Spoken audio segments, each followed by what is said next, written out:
আদা রেখেছি, পেস্ট করে নেব। পেস্ট করে নেওয়া হয়েছে, নিয়ে এখানে মাছের মধ্যে দিয়ে মেখে নেব।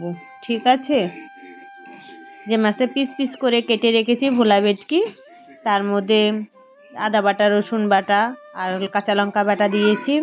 তারপরে একটু গোলমরিচের গুঁড়ো দিয়েছি, স্বাদ মতো নুন দিয়েছি। ভালো করে মেখে নেব। দেখতে পাচ্ছ মেখে রেখেছি। এটা মেখে প্রায় আধা ঘন্টা পর্যন্ত রেখে দেবে ম্যাগনেট করে মাছটাকে। তাহলে নুন ঝাল সবই ঢুকে যাবে। ঠিক আছে, তার মধ্যে পরিমাণ মতো কর্নফ্লাওয়ার দিয়েছি, তার মধ্যে একটা ডিম ফাটিয়ে দিয়েছি। ভালো করে মেখে নেব মাছটার মধ্যে। ঠিক আছে, ভালো করে মেখে নেব। এই দেখতে পাচ্ছ মেখে রাখা ওটা একটা একটা করে ভাজা করে নেব, ফ্রাই করে নেব, যাকে বলে ফ্রাই। দেখতে পাচ্ছ ফ্রাই করা হয়ে গেছে।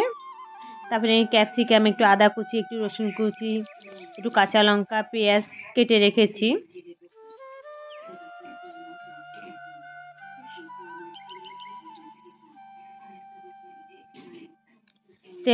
তেলের মধ্যে দিয়ে একটু ভেজে নেব। প্রথমে ক্যাপসিকামটা দেব। ক্যাপসিকামটা হালকা ভাজা হয়ে যাচ্ছে, তারপরে পেঁয়াজটা দিলাম। পেঁয়াজটা একটু ভাজা করে নেব।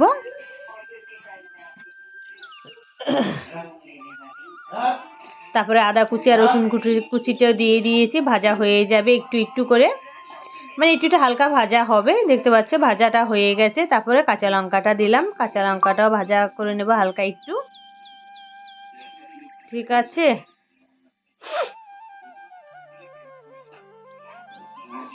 তার মধ্যে পরিমাণ মতন সস দিয়েছি, টমেটো সস। আমি এখানে কিচেন সস ব্যবহার করছি। তার মধ্যে চিলি সস দিয়েছি পরিমাণ মতন। দেখতে পাচ্ছ গ্রেভিটা, তার মধ্যে একটু সয়া সস দিয়েছি। এটাকে একটু ভালো করে নেড়েচেড়ে কষিয়ে নেব। দেখতে পাচ্ছ কষানো হচ্ছে, তার মধ্যে একটু স্বাদ মতন মিষ্টি দিয়েছি, স্বাদ মতন নুন দিয়েছি। তাহলে দেখতে পাচ্ছি গ্রেভিটা ভালো করে ফুটে গেছে।